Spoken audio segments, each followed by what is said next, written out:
Alors, j'attache beaucoup d'importance à ce que j'appelle les chronèmes et les chorèmes.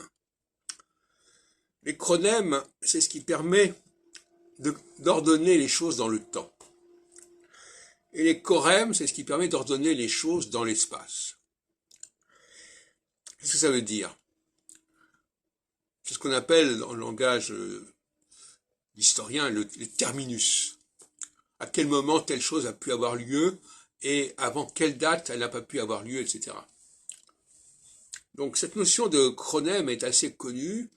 Je ne sais pas si on l'appelle comme ça, pour moi je l'appelle comme ça, j'appelle même la chronématique, la science des chronèmes, l'usage des chronèmes.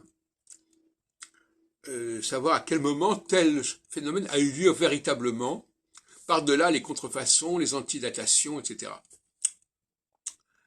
Et le chorème, qui vient compléter le chronème, c'est de savoir quel est le contexte dans lequel les choses se sont faites.